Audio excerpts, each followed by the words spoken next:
So this is the 2025 Higher Level Maths Leaving Cert Paper 1, question 10. The first three patterns in a sequence of patterns are shown below. Each pattern is made up of dots at points on the coordinate plane that have integer coordinates. As shown below, pattern 1 has a dot at all such points that are a distance 1 unit from 0, 0. Pattern 2 has a dot at all such points that are a distance of 1 unit from a point on pattern 1. As the sequence continues, pattern n plus 1 has a dot at all such points that are a distance of 1 unit from the point of the previous pattern, pattern n. This is true for all natural numbers. First question then is 9 of the dots in pattern 4 are shown on the coordinate diagram below. Draw the missing dots to complete pattern 4. Do not mark any points that are not on pattern 4. So I've done that here. This is what we started with, and I just drew a dot directly over from this one. There's a dot directly over from here. It's the mirror image under axial symmetry in the y-axis, if you like. These two dots, same thing. I've drawn these two over here. 3 dots here, 3 dots here, 2 dots, 2 dots, 1 dot, 1 dot, and 1 dot here as well. So that's really it for the first question. Okay, so question B, in pattern 2000, there are 4 points that are a distance of 2000 units from 0, 0. Write down the coordinates of these 4 points. Okay, so if we look at pattern 1 here, we have these 4 points here. They're all a distance of 1 unit from 0, 0. If we look at pattern 2, we've got this point, this point, this point, and this point, which are 2 units from 0, 0. And so on. This point, this one, and this one, they're 3 units from 0, 0, and so on. So these have coordinates. Let's say these ones here, minus 1, 0, 0, 1, 1, 0, 0, minus 1, and so on. So the coordinates of 4 points that are a distance of 2000 units from 0, 0 are going to be 0, 2000. Let's see, 2000, 0. Then you're going to have minus 2000, 0, and 0, minus 2000. Okay, so part C, what is the smallest value of n for which the point 4, 4 is in pattern n? Do not draw on the diagram from part A. So we want 4, 4, so that's going to be here. So we need a point out here. So really we got to look at this kind of diagonal up along here and see where we have points along that line. So if you look at the second pattern, we have a point here, which is 1, 1. First pattern, there isn't one. Second pattern, there is one here. Third pattern, there isn't a point along this line here. In the fourth pattern, there is, it's 2, 2. So we have 1, 1 in pattern 2. We have 2, 2 in pattern 4. So the next one is going to be pattern 6, which is 3, 3. It's going to be here. And then in pattern 8, we're going to get 4, 4 out here. So it's n is equal to 8. So the question is, what is the smallest value of n, which is an element of n? So n is going to be equal to 8.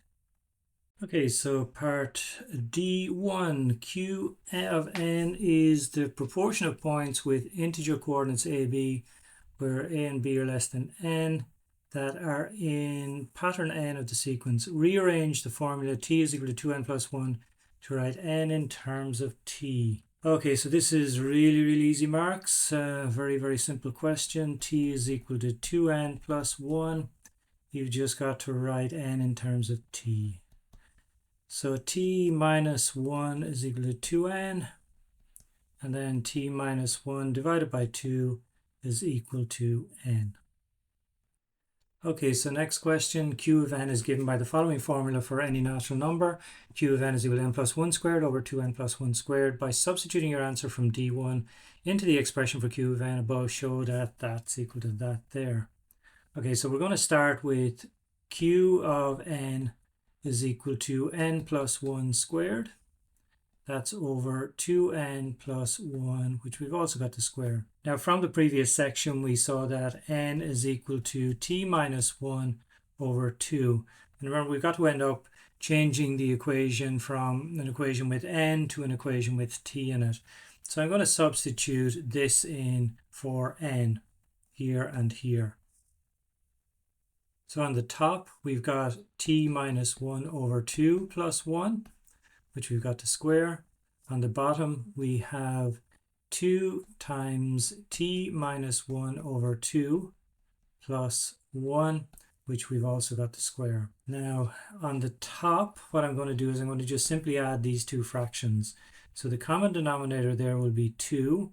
So I'll end up with t minus 1 and then plus 2. And we've got to square that.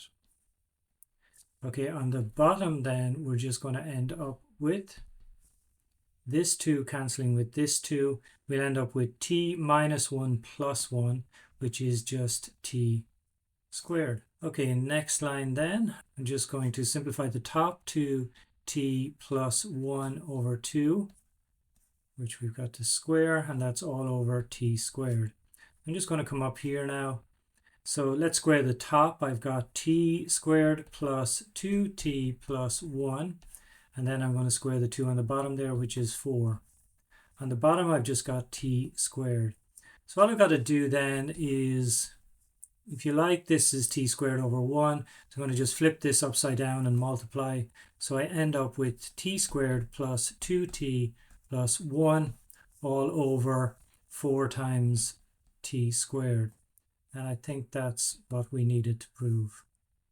Okay, this is part 3. Find the value of q infinity, which is given by q infinity is equal to the limit as t goes to infinity of that expression that we just derived. Let's write this down. We want to find the limit as t goes to infinity of t squared plus 2t plus 1 divided by 4t squared. So the way you do these is you just take the highest power of t in this case, which is t squared. You divide the top and the bottom by t squared.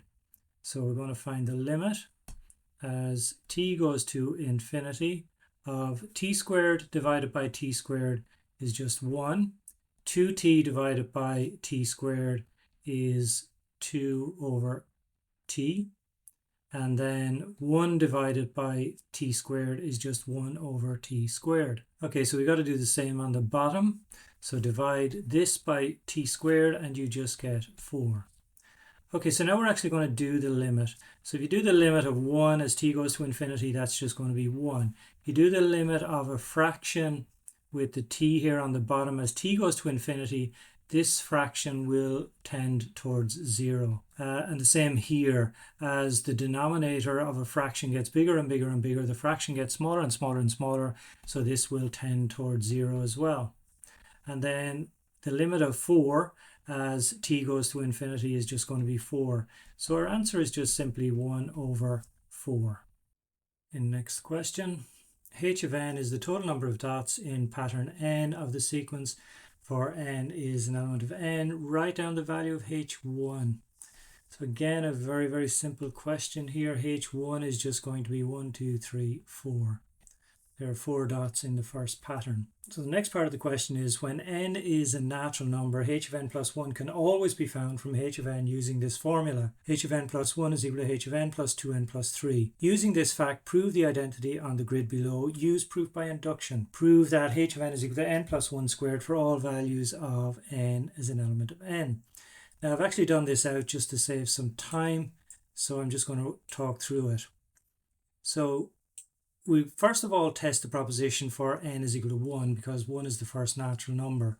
So if you put 1 into our formula here, you get 1 plus 1 squared, which is equal to 2 squared, which is 4. And we have seen that 4 is the number of dots in the first pattern. So it's true for n is equal to 1. Now we're going to assume that the proposition is true for n is equal to k. In other words, h of k is equal to k plus 1 to be squared. And I just squared that out, k squared plus 2k plus 1. Now I've also written in here what we're actually given in the question. We're told in the question that to find a particular term, you take the previous term, add 2k plus 3. So this is actually true. Now, what we've got to prove is that the proposition is true for n is equal to k plus 1. So we want h of k plus 1, which is, instead of k, put in the k plus 1 here, plus 1 to be squared. That's k plus 2 squared. And again, I've just written that out here, k squared plus 4k plus 4. Now the proof then, the way I'm going to do the proof is I'm going to start with this here. So that's h of k plus 1, which is k squared plus 4k plus 4. what I've done is I've split that up into what is the assumption. I've written down the assumption here. This is k squared plus 2k plus 1. This was our assumption. And what do I need to do to that to bring it back to this, if you like, to make it equal to this? Well, I need to add another 2k, and I need to add a 3 to that 1 to bring it up to 4. So this is our assumption here. This is our h of k here. This is our h of k. And we have this other little bit added on to the end to make it equal to this here. Now, h of k plus 1 then is, this is our assumption here. This is h of k, so I've written that out, plus 2k plus 3 added on at the end. Now, this is always going to be true. We're actually given this, formula here in the question. H of k plus 1 is equal to h of k plus 2k plus 3. So we know this is actually true. So I'm saying here, which is true from what we were given in the question. So therefore, the proposition is true for h of k plus 1. And then I've written out the last part here. I've just said, therefore, the proposition is true for h of k plus 1. If the proposition is true for n is equal to k, so we assume that, then it's true for n is equal to k plus 1, which was the proof part of this question. So as it is true for n is equal to 1, then by induction it has to be true for n is equal to 2, n is equal to 3, n is equal to 4, and so on. So it must be true for all n as an element of n. So that's it for this question and this paper.